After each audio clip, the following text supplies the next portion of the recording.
زما قدرمنو مسلمانانو، دا چې نن زموږ او ستاسو د الله تعالی په طاعت او بندګۍ کې زړه نه لګېږي، د دې څه وجې؟ یو لوی بزرګ د وخت او د زمانې لوی ولی، هغو ته هم دا مشکل ورپېښ شو چې هر څونه لمونځ به یې کوئ، په دې لمانځه کې به یې خوند نه و، زړه به یې نه پرکښې نستی. د لمونځ او د بندګۍ د الله د تلاوت د قرآن همدارنګه نور، دا به داسې و لکه څنګه چې سړی په زور کې. همدغه شانتې حالات زموږ او ستاسو دی که نه؟ علما لیکي د دې وجه دا ده، د بزرګ یو ځل د الله تعالی نه دعا وغوښتلې په ژړا او په دعاګانو په اذکارو باندې چې پروردګاره ما پوکې، ما خو چې د نورو بزرګانو حالات لیدلي دي، حسن بصري رحمه الله چې په لمانځه باندې ودرېدی، د مسجد یوه خوا پر اهلاس په دې په خبر سوی نه دی. عبدالله بن زبیر رضی الله عنه مبارک ورورو، هغه نوم اوس ما له پامه وتی، هغه رالی شام ته، په شام کې په دې پښه باندې یو دانه راوختله، نو بیا خلکو ورته ویلې چې موږ به تا ته نشه درکړو، پښه به درڅه کاټ کړو. طبیبانو د وخت دا ورته تجویز کاغه ورته ویل نه چې کله په لمانځه باندې ودرېږم، په دې لمانځه کې زه دونه غرق سم چې په لمانځه باندې ودرېږم، بس ته زما څه پښه ووهي. د بعضې علماو په نیز باندې په لمانځه کې په وینو راوتلو باندې لمونځ نه پاسېدي چې نه خرابېږي، لکه امام شافعي رحمه الله فرمایي. په دې وجه باندې زما قدرمنو مسلمانانو، هماغه چې په لمانځه باندې ودرېږي پښه یې کاټ کړ، په دې باندې خبر نه شو. سیدنا علي کرم الله وجهه مبارک بدن کې غشي ولګېدل، غشي ته چې به د لاس وروړي داسې خوږېدل چې اندازه یې نه کېدل. لیکن کله چې کله د ده د غشو د راکښلو ترتیب جوړ شو، هغه داسې جوړ شو چې زه کله په لمانځه باندې ودرېدم، تاسو ما څه غشي راوکښئ، په لمانځه باندې ودرېدی چې سلام یې وګرځوئ، خبر شوی چې دی چې ما غشي وایستل شول که پاتې دي په بدن کې. نبی کریم علیه السلام دوه دنې صحابه کرام په ایرې ته لېږلي دي، یو صحابي په لمانځه ولاړ دی، دا بل ورته وایي ته بیده شه. دا چې په لمانځه باندې ولاړ دی، په دې کې یو د پاسه څو غشې مشته،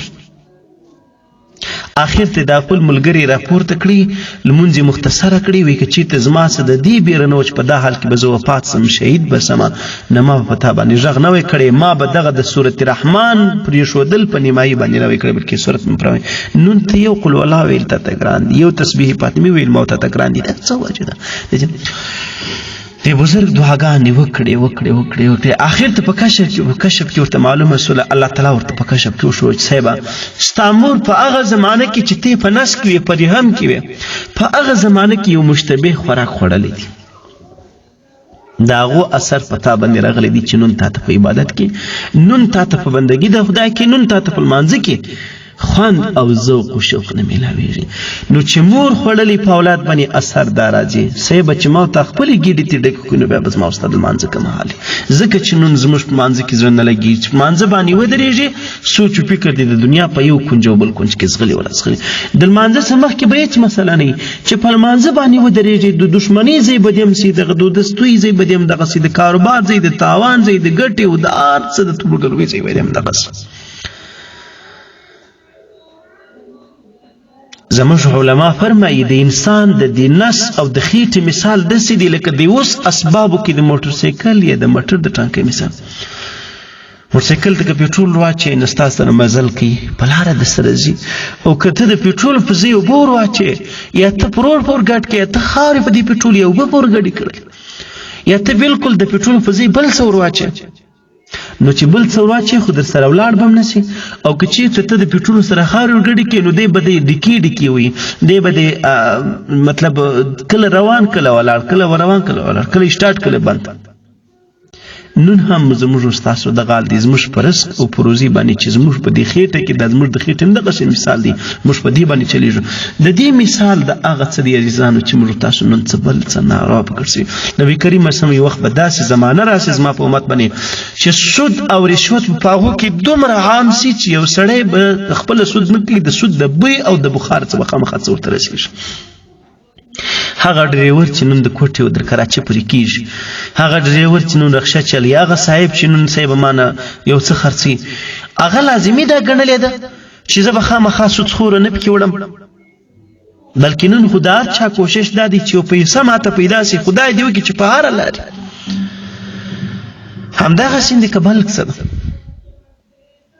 نن چې چاته دا خبره کوي چې ته د حلال او د حرامو خیال ساته باروي، نن چا خیال ساتلی دی؟ ای نیکبخته، ستا څه د چا پوښتنه نه کېږي، ستا څه الله تعالی د تا نه پوښتنه کوي. که ټوله دنیا ناروا کوي ته به ناروا نه کوې، ته الله په ښو باندې امر کړی. په دې وجې په آخر کې دا خبره درته یاد ته راولم، هغه مسلمانان ورونو چې الله تعالی په مال او په دولت باندې نازولي ورونو، هغه دې د الله تعالی د رضا په خاطر باندې او په خپله د دې په خاطر باندې چې دا څه ناڅه چې ګډوډي سوي، دروغ ووایي، خپلې پیسې دې خرابې سولې، خپلې روا پیسې ته خرابېږي، دوکه دې وکړه. د دې دپاره چې د دې دا څه ناڅه بوج سپک سي، د دې غاړې خلاصې دي، باید د صدقې نه په پوره توګه باندې کار واخلي او په دې باندې هم په آخر کې پوه سي. زما قدرمنو مسلمانانو، حضرت مولانا قاسم نانوتي رحمه الله ته یو چا څه پیسې راوړلې، باره یې ورته ویل صاحب دا واخله په مدرسه کې صدقه کړه یا په یو نیک کار کې ولګوه. ورته ویل په نیک کار کې ولګوه، په یو ښه ځای کې ولګوه. نو په هغه وخت کې 6,000 روپۍ ورته راوړې، 6,000 داسې وې لکه 6 کروړه یا 6 دغونه ډېر پیسې ورته راوړې. مولانا قاسم نانوتي رحمه الله ورته فرمایل، غالبا ورته فرمایل صاحبه زما څه د عالم ير دیم، دا عالم بل عالم دی. هغه ورته صاحبه د دې دپاره ته ښه مستحق یې چې ته دا په ښه ځای کې ولګوې. وګوره کونډه، یتیم، بې واده صاحبه مان، همدارنګه مدرسه، مسجد، د خدای کور، د اوبه ځای کې مسافرخانه، پلان. ولې که زه مستحق وی الله به ما ته پیسې مال دولت را کړی وی، مستحق یې ته یې، الله تا ته در کړی دی، نو اوس یې ته ولګوه. په دې ته هم ښه پوهېږې چې بس ته یې ښه ځای لګوی شي.